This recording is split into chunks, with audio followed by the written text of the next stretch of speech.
Merhaba, özür dilerim yine zamanlamada galiba bir yanlışlık olmuş. Kusura bakmayın, bu aralar böyle sorunlar çok yaşıyoruz. Çünkü bundan önce de dediğim gibi e, kanalın Suriye'de kayıtlı olmasıyla ilgili birçok teknik sorunlar var, yaptırımlar dolayı. Onun için e, bir hafta 10 günlük bir sorun yaşayacağız bunları düzeltmek adına. Hoş geldiniz. İlginiz için çok teşekkürler. Desteğiniz için de teşekkürler. Böyle acele bir yayın yapma kararı aldık. Çünkü çok sürpriz bir gelişme oldu. Bu gelişme neydi aslında? SDG SDG komutanı Mazlum Abdi ile El Şara arasındaki biraz önce imzalanan protokol ve anlaşma. Şimdi bu ne anlama geliyor? Bunun öncelikle bu protokolün içeriği nedir? Bu protokolün imzalanması ne anlama geliyor ve bundan sonra bu protokolün neticesi ne olabilir? Şara tarafında neler görebiliriz?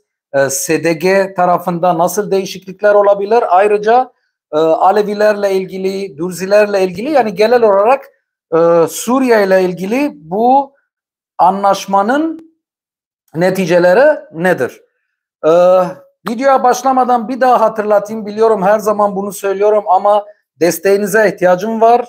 Tabii ki kanalın abonelik sayısı az. Lütfen abone olun. İzleyenlerin büyük çoğunluğu abone olmamış daha. Kanala abone olun lütfen. Ve eğer videonun içeriğini beğendiyseniz beğenme tuşuna basmayı unutmayın ve ayrıca arkadaşlarınızla da paylaşın. Sosyal medya hesaplarınızda da paylaşın. Evet. Dediğim gibi çok sürpriz bir gelişme. Yani hiç kimsenin beklemediği, hele son dönemdeki olan bitenlerle ilgili bu kadar büyük gelişmeler ve SDG tarafından, özerk yönetim tarafından yükselen seslerden sonra Şarak'a karşı bu son işlenen katliamlarla dolayı Şarak'a çok büyük, yani çok sert böyle eleştiriler geldikten sonra bugün böyle sürpriz bir şekilde, hiç beklenmemiş bir şekilde bu anlaşmanın ve protokolün imzaladığını anlattılar, açıkladılar. İki taraftan da açıklama gelmedi daha. SDG'den daha bir açıklama gelmedi. Özerk yönetimden de bir açıklama gelmedi. Açıklama yalnızca Suriye'deki yeni hükümet tarafından geldi ve böyle çok coşkulu bir açıklama geldi. Ya da şöyle diyelim, Suriye, yani Şam taraftarı gazeteciler ve aktivistler böyle bu artık protokolü ya da anlaşmayı bir zafer olarak tanıtıyorlar ve böyle bir zafer öyküsü olarak anlatmaya başladılar. Ben hem konuşuyorum hem de böyle gözümün biriyle sosyal medyaya bakıyorum. Bazı takip ettiğim aktivistlere, gazetecilere bakıyorum, ne yazıyorlar, ne çiziyorlar. Çünkü dediğim gibi çok sürpriz oldu. Bir saat daha olmadı bu açıklamanın gelmesi. Birkaç telefon görüşmesi yaptım. Şimdi aktaracağım size nasıl bilgiler, ne tür bilgilere ulaştığımı ve ayrıca bu anlaşmanın içeriğiyle ilgili size biraz bilgiler, ister ilan edilen noktalar, ister de masa altındaki ya da kulis bilgileri vereceğim. Şimdi öncelikle açıklamada ne bulunuyor? Bu protokolda, aslında protokolün 8 maddesi de bana sorarsanız, yani protokolda gördüğüm iki tarafın da her zaman dile getirdiği ve konuştuğu şeyler yeniden tekrarlanıyor. Yani bana eğer sorarsanız işte bu protokolda yeni bir şey var mı? Aslında yok. Ben yeni bir şey görmedim. Yani hiç böyle beklenmeyen sürpriz bir şekilde ilan edilen bir nokta ya da bir madde yok. Şimdi ilk madde ne diyor? İlk madde diyor ki tüm Suriyelilerin siyasi süreçlere ve devlet kurumlarına liyakat esasına dayalı olarak dini veya etnik ayrım gözetmeksizin katılım haklarının güvence altına alınması, ki bu Kürtlerin de talep ettiği, işte tüm azınlıkların, hatta tüm Suriyelilerin talep ettiği. Yani açıkça ne diyor? Diyor ki işte bu Kürt, bu Arap, bilmem bu Süryani, bu Ermeni, bu Türkmen, bu Çerkez, bu Alevi demeden herhangi bir kişi liyakatı esas alarak, liyakata dayanarak bu süreçte devlet makinizmalarında ya da devlet kurumlarında herhangi bir görevde yer almalı. İkinci madde, Kürt toplumunun Suriye devletinin asil bir parçası olarak tanınması ve vatandaşlık ile anayasal haklarının güvence altına alınması, ki bu zaten Kürt hareketinin 2011'den beri talep ettiği bir şey. Önceden de talep ettiği bir şey ama 2011'den sonra daha yüksek sesle seslendiği ve talep ettiği bir şey. Şimdi burada Kürtlerin haklarını anayasal çerçevesinde güvence altına alınması konuşuluyor. Yani Kürtlerin istediği haklar nedir? İşte dil öğrenme, kültürüne sahip olma. Birçok Suriye'de yaşayan birçok Kürt zaten Suriye vatandaşlığından mahrum. Yani Suriye vatandaşlığı yok Kürtlerin. Onlara şey verme, vatandaşlık verme ve bu kadar talepler, bu kadar talep, yani tabii ki başka talepler de var. İşte kendi bölgelerinde özerk yönetim talepleri belediyelerde falan, ama onlara denmedi bu anlaşma. Onun için hatırlarsanız sözümün başlangıcında bu anlaşmanın genel olduğunu, yani maddelerin genel olduğunu ve hiçbir yeni bir madde görmediğimi söyledim. Şimdi silahlı çatışmayı sona erdirmek amacıyla Suriye topraklarının tamamında ateşkes sağlanması. Bu da şu anlama geliyor: iki taraf arasında artık bundan sonra çatışmalar olmayacak anlamına geliyor. Tabii ki bakalım, göreceğiz yani bundan sonra eğer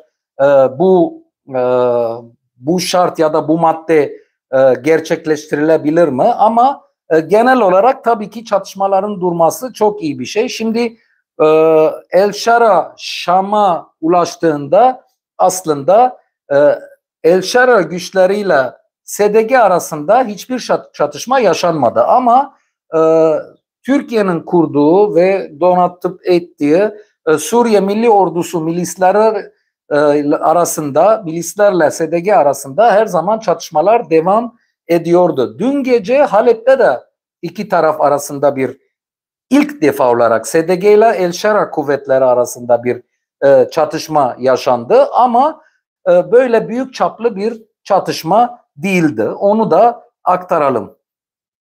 Kuzeydoğu Suriye'deki sivil ve askeri kurumların sınır kapıları, havalimanları, petrol ve gaz sahaları da dahil olmak üzere Suriye devleti yönetimiyle birleştirilmesi. Şimdi burada zaten muğlaklık başlıyor arkadaşlar.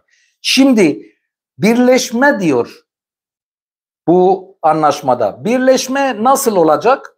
Sorun orada. Yani zaten iki tarafın da anlaşmadığı şey bu birleşme kelimesiydi. Yani nasıl birleşecekler? Savunma Bakanlığı SDG güçlerinin bireysel olarak orduya katılabileceklerini söylüyordu. SDG ise hayır, biz bir yapıyız. Hatta HTŞ'den de daha disiplinli, daha güçlü, sayıyla daha büyük ve SDG'den de özür dilerim, HTŞ'den de meşru bir yapıyız diyorlardı. Yani bizler, Amerikalılar bizi ortak gördüklerinde HTŞ'yi terör örgütü olarak görüyorlardı diyordu.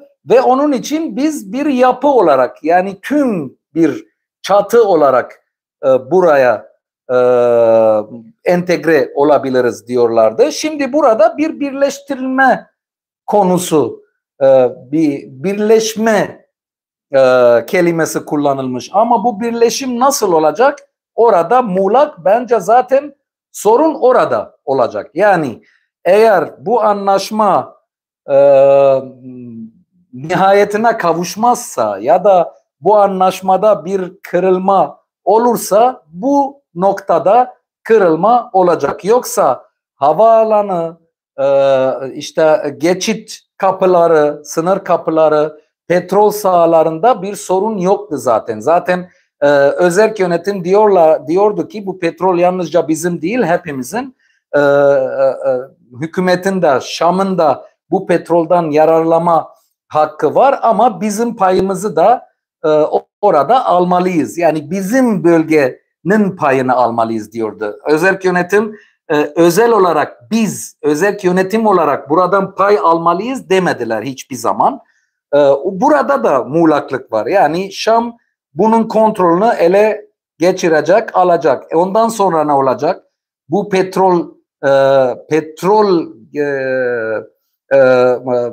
petroldan gelen dağıtılacak mı, yoksa merkezi hükümetin cebine mi girecek? Yani bunlar tüm aslında zaten sorun, yani iki tarafın anlaşmadığı şeyler. Burada da hiçbir anlaşmadan bahsedilmiyor. Yani detaylı olarak nasıl anlaşacaklar, ne yapacaklar hiç kimse söylemiyor, konuşmuyor. Yalnızca dediğim gibi genel çerçevede maddeler var. Tüm yerinden edilmiş Suriyelilerin şehir ve köylerine geri dönüşlerinin sağlanması ve devlet tarafından korunmalarının güvence altına alınması. Bu da zaten bundan önce özerk yönetim ve SDG ilan etmişti. Demişti ki artık Esad konusu bitti. Esad devrildi. Kim gelecekse buraya gelsin, kim buradan gidecekse gitsin. Artık bizim orada bir sorunumuz yok diyordu. Suriye devletinin Esad rejiminin kalıntıları ve ülkenin güvenliğini ve birliğini hedef alan tüm tehditlere karşı desteklenmesi. Yani şöyle diyor SDG, diyor ki bizim yanımızda işte Esad kalıntıları ya da Şam'ı tehdit eden hiçbir kimseye destek vermeyeceğiz. Kimseye bizim çatımız altında yer vermeyeceğiz ve ayrıca bunlara karşı Şam'ın savaşını destekleyeceğiz anlamında. Ki burada da zaten SDG her zaman aynı şeyi söylüyordu. Yani bazen işte Türkiye medyası, Katar medyası SDG'yi işte o son sahildeki katliamlarla ilgili oradaki bazı eski Esad ordusu generallerin işte orada sahil kalkanı ilan etmesi, orada bir ayaklanmadan söz edilmesi falan, orada hemen SDG'yi göstermişlerdi. Demişlerdi ki işte bunlar SDG'den destek alıyor. SDG onları ayağa kaldırdı falan. SDG hemen cevap verdi 3 gün önce ve dedi ki bizde hiç kimse yok. Yani bizde ne Esad'ın eski generallerinden var. Hiç kimseyi barındıramıyoruz ve zaten biz Esad'la yollarımız çoktan ayrışmıştı. Yani orada hiç kimseye koruma niyetinde değiliz. Bölünme çağrıların, nefret söylemlerinin ve Suriye toplumunun tüm bileşenleri arasına fitne sokma girişimlerin reddedilmesi.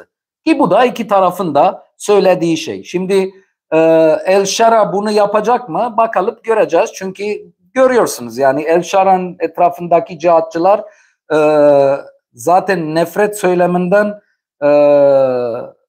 başka bir şey yapmıyorlar bu aralık.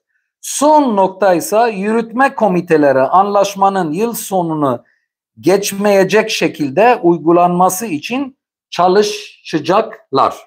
Yani yıl sonuna kadar bu anlaşma artık gerçekleşmeli. Şimdi bakalım bu anlaşma nasıl gerçekleşecek? Dediğim gibi orada iki önemli konu var. Birinci konu SDG ne olacak? Yani Savunma Bakanlığı ile birleşmesi kelimesi çok muğlak ya da nasıl diyelim böyle çok genel bir söylem. Bakalım bu nasıl gerçekleşecek? İkincisi de işte o petrol gaz meselesi, oradaki gelirler nasıl dağıtılacak? Çünkü o gelirler olmazsa SDG ve özerk yönetim kalmaz.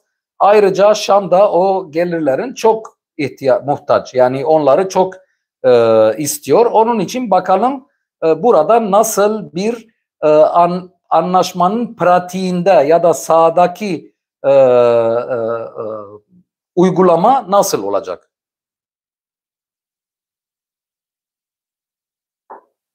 Evet, şimdi bunların neticesi nedir? Şimdi öncelikle şunu söyleyeyim. SDG'nin bu anlaşması aslında çok kritik ve hassas bir zamanlamada geldi. Niye? Çünkü El Şara üzerinde baskılar artmaya başlamıştı. Bu sahilde Alevilere karşı katliamlardan dolayı Amerika'dan çok sert açıklamalar geldi. İngiltere'den, Fransa'dan, Avrupa Birliği'nden, Rusya'dan ve zaten bugün Birleşmiş Milletler'in Güvenlik Konseyi'nde Suriye ile ilgili bir kapalı toplantı çağırmıştı Amerikalılar ve Ruslar. Yani Amerika Trump'la Putin'in ilk anlaştığı şey bu toplantıydı. Suriye ile ilgili bu toplantıydı.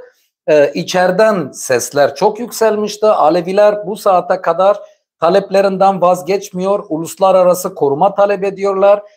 Çok büyük sayıda Aleviler zaten Rus üstünde, askeri üstünden çıkmayı reddediyorlar. Diyorlar ki biz yalnızca uluslararası himaye güvencesi altında buradan çıkarız. Yoksa evlerimize dönmeyeceğiz. Burada kalacağız, bu üstte kalacağız. Çadırlar kuruldu.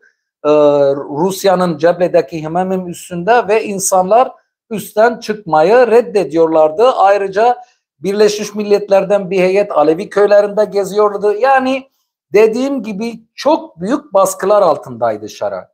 Şimdi bu anlaşma tabii ki Şara'nın elini çok rahatlatacak. Çünkü Şara bir yönden Aleviler ve azınlıklar tarafından böyle baskıcı, bastırıcı katliamlar düzenleyen ya da hiç olmazsa katliamlara göz yuman bir lider olarak gösterildiği anda Kürtler gelip dediler ki yok biz bu adamla anlaşabiliriz. Zaten anlaştık da imzaladık da taleplerimiz aynı. Biz beraber bu yolu yürüyebiliriz. Şimdi burada bir şey söyleyeceğim. Bazı arkadaşlar Kürtler dediğimde özerk yönetim yalnızca Kürtler değil diyorlar. Doğru. Yani özerk yönetim dediğimizde hem Kürtler hem Araplar, Ermeniler, Suriyeliler, Türkmenler hatta var. Çerkezler falan ama başını Kürtler çekiyor. Yani mesela ister Kürt, ister Arap, ister Suryani, ister 4-5 o özerk yönetim konseyi meclisinde her azınlıktan birisi bir temsilci bulunuyor ama genel olarak özerk yönetimin gücü SDG, askeri kanadı. SDG'nin de omurgasını Kürtlerden oluşuyor. Yani oradaki söz sahibi, kelime sahibi Kürtlerdir. Şimdi Kürtler bu kritik dönemde Şer'a bu krediyi verdiler. Yani bunu bir analiz olarak söylüyorum tabii ki ama çok da böyle düşünmeye muhtaç bir şey değil. Yani bu büyük bir kredi Şer'a. Bu kredinin karşısından ne aldılar bunu bilmiyoruz. Dediğim gibi anlaşma biraz önce ilan edildi. Daha hiç kimseyle konuşamadım. Kesin olarak özerk yönetimin ve Suriye Demokratik Meclisi'nin, yani nasıl Suriye Demokratik Güçleri var ki askeri kanadı özerk yönetimin, Suriye Demokratik Meclisi de özerk yönetimin siyasi kanadı.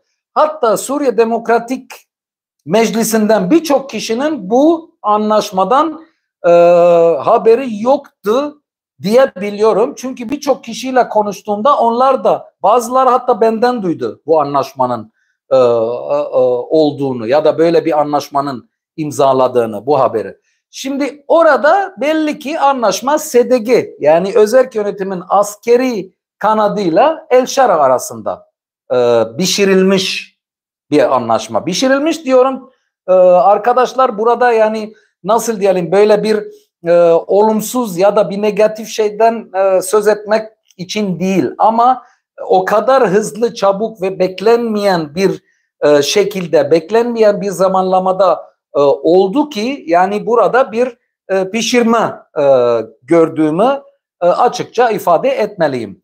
Şimdi SDG bu anlaşmayı Amerikalıların onayını almadan imzaladığını pek düşünmüyorum. Yani mantıklı değil. Amerikalıların kesinlikle bundan haberi var. Belki de zaten iki taraf arasındaki görüşmeler Amerika'nın arabuluculuğuyla oluyordu. Yani Şubat'tan beri iki taraf arasında bir görüşme trafiği vardı. Ve bu görüşme trafiği Amerika'nın arabuluculuğuyla başlamış ve Amerika'nın arabuluculuğuyla devam ediyordu. Şimdi buradan da bu neticeye çıkıyor. Amerika El-Şara ile SDG'nin anlaşmasını istiyor. Niye istiyor? Soru bu, çok önemli sorulardan birisi ve bu zamanlamada, yani dediğim gibi çok hassas, çok kritik ve El-Şara'nın bu kadar baskı altında olduğu bir zamanlamada Amerika niye bu iki tarafın anlaşmasını ister? Bence tabii ki şimdi artık teoriler konuşuyoruz. Yani spekülasyonlarla, analizlerle gidiyoruz. Çünkü elimizde bir kesin bir bilgi yok. Ama bence şöyle bir teknik olabilir. Yani şimdi SDG, bence SDG silahlarını bırakmayacaklar. Yani öyle kendini feshedip, halledip işte bireysel şekilde, bireysel olarak Suriye ordusuna katılması çok yani beklenmeyen bir senaryo aslında. Şimdi SDG galiba bir tüm olarak bu Suriye ordusuna katılacak. Şimdi SDG'nin Suriye ordusuna katılması aslında Amerika'nın kontrolü altında olan ve Amerika'nın yakından tanıdığı ve Amerika'nın bildiği güçlerin Suriye ordusunun ömürgesini yani tutmak anlamında geliyor. Çünkü SDG dediğimizde 100.000'den fazla mensuptan, silahlıdan bahsediyoruz. Orada 100.000 kişi böyle disiplinli, yani o komuta, zincir komuta sistemi %100 çalışan bir savunma bakanlığında bir orduda olması belki de Amerikalılar için cihatçılara karşı bir garantidir düşünülebilir. Ayrıca orada İsrail'e de biraz rahatlatıcı bir koz, bir kart olabilir. Yani İsrail'de orada bir nefes çekebilir. Şimdi niye Amerika ve İsrail böyle bir garanti isteyecektir? Yani SDG orduya katıldı. Cihatçıların olduğu bir yerde ağırlık SDG'nin elinde oldu. Bu Amerika'ya ne getirir? Bence Amerikalılar El-Şara'nın o cihatçılar üzerindeki kontrolünün kaybetmesinden korkuyor olabilirler. Yani bir gün El-Şara da artık bunları kontrol edemez, zapt edemez diyelim ve işler artık iyice patlar ve kontrolden çıkar. Artık ne yapabiliriz Suriye'de diye. Şimdi SDG ile bunun kontrolünü sağlamaya çalışabilirler. Ben böyle düşünüyorum. Yani dediğim gibi tabii ki yeni bilgiler aldığımda yeniden bir video yapacağım ve her bana gelen bilgileri sizinle paylaşacağım. Ama genel olarak baktığımda yani ilk akla gelen cevap Amerika niye SDG ile El Sharam bu zamanlamada anlaşmasını istesin ya da o yönünde çaba sarf etsin, göstersin? Bence en mantıklı en mantıklı cevap budur. Şimdi buradan sonra artık Dürzilerin de böyle bir anlaşma imzalayacağını düşünüyorum ben. Çünkü Dürziler de zaten aynı şeyleri talep ediyor. Hele Dürzilerde petrol da yok. Dürzilerde gaz da yok. Dürzilerin kontrol ettiği sınır kapıları da yok. Dürzilerin bölgesinde işte öyle çalışan havaalanı da yok. Yani onun için Dürzilerin talepleri hemen hemen özerk yönetimin ve Kürtlerin talepleriyle aynısı. İşte liyakata dayanarak herkesin devlette, hükümette görev alması, siyaset yapması hakkı, anayasa çerçevesi içerisinde her azınlığın ya da her Suriyelinin kültürel din haklarının böyle temeli anayasa çerçevesinde güvence altına alınması ve bu nefret söylemi ve bölünme, parçalanma söylemleri ve seslerinin durdurulması, ateşkes ilan edilmesi, yani Dürzilerin de kabul edeceği ve zaten talep edeceği şeyler bunlar. Onun için Dürziler de bence yani belki yarın, belki birkaç gün sonra böyle bir anlaşma imzalayabilirler. Şimdi bu anlaşma Şera'yı güçlendirir mi? Tabii ki güçlendirir. Kesin olarak. Yani şimdi Şera artık yalnızca Halep'ten Şam'a kadar o bölgenin cumhurbaşkanı olmuyor ya da yalnızca o bölgeyi kontrol altına almıyor. Bir de Suriye'nin kuzeydoğusunu kontrol altına alıyor. Şimdi ne kadar kontrol altına alabilir, ne kadar bu bölgeyi böyle kesinlikle merkezi olarak kontrol edebilir? Burada kuşkularım var tabii ki. Yani belli ki bir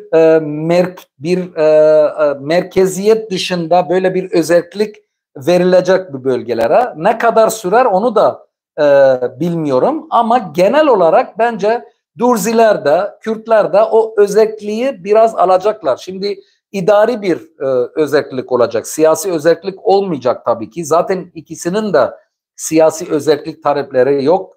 Hele federallaşmaya gitmeye hiç öyle talep etmiyorlar. Şansları da yok böyle bir şey talep etmek için. Ama bir idari, yani belediyeler hizmet nezdinde bir özellik istiyorlar ki bu da hiç yanlış değil. Yani bence çok doğru bir istek. Ayrıca yalnızca Kürtler, Dürziler diye her bölgede böyle özellik olmalı. Yani tüm yeni devletler artık böyle büyüyor zaten. Yani niye her şey merkezden, Şam'dan olacak mesela. Son olarak şunu söyleyeyim. Şimdi bu anlaşmanın bundan sonraki gelecekteki sahada, meydanda nasıl uygulanabileceğini beklemeliyiz. Çünkü zaten yani böyle Arapça bir söz vardır, der ki şeytan detaylarda bulunur. Yani şimdi genel olarak her şey güllük gülistanlık. Biz bölünmeyi istemiyoruz, nefret söylemi istemiyoruz. Herkes Suriyeliyiz, herkesin hakkı var, hukuku var. Herkese başımızın üzerine yeri var falan. Bunu söylemek, konuşmak çok kolay. Bir de herkes alkışlar bu konularda. Evet Ramazan Bey, teşekkür ederim. Şeytan detayda gizlidir. Türkçeyi de öğrenmiş oldum böylece. Şimdi bundan sonra artık uygulamada nasıl bir netice çıkacak onu bakalım, göreceğiz. Çünkü bence uygulamada çok zorluklar yaşanacak. En büyük zorluk artık nasıl diyelim, iki tarafın bu birleşme konusundaki yalnızca yani tam ikisi birbirine ters düşmesi değil, bir de cihatçı, selefi ideolojisiyle Kürtlerin, ki genel olarak böyle solcu, çoğulcu, demokratik o yapıların nasıl bir arada tutulacak onu bakalım göreceğiz. Çünkü Şera hükümetinin birçok sorumlusu kadınların işte işleyip işleme hakkı olup olmadığını tartışırken mesela özerk yönetimde bir eş başkanlar, biri erkek biri kadın oluyor bildiğiniz gibi. Türkiye'de de aynısı, Suriye'de de aynısı, işte öbür yerlerde de aynısı. Şimdi bu iki ideolojiyi, zihniyeti bir araya getirmek bence çok zor görünüyor. Bugünlük bu kadar arkadaşlar. Yorum yazanlara herkese teşekkür ederim ama dediğim gibi böyle canlı yayında yorumlara cevap veremiyorum. Çünkü mobilden girdiğinizde yorum hemen çıkar ve sonra gider. Yani yorumları okuma şansım olmuyor. Bir 10 gün bekleyin lütfen. Ondan sonra her şey düzelecek ve yorumlarınıza canlı yayında da cevap vereceğim ama yorumlarınızı yazabilirsiniz, sorularınızı orada sorabilirsiniz. Her soruya cevap veriyorum zaten arkadaşlar, gördüğünüz gibi. Yani yorumlara bakarsanız görürsünüz. Herkese, kim olursa olsun, eleştiri, soru ne olursa olsun orada mutlaka cevap vereceğim. Desteğinizi esirgemeyin lütfen. Kanala abone olmayı unutmayın. Bu videoları arkadaşlarınızla paylaşın, beğenin, sosyal medya hesaplarınızda paylaşın ki herkese ulaşsın. Bugünlük de bu kadar. Yeni bir videoyla yarın yine karşınızda olmak umuduyla sağ olun, hoşça kalın.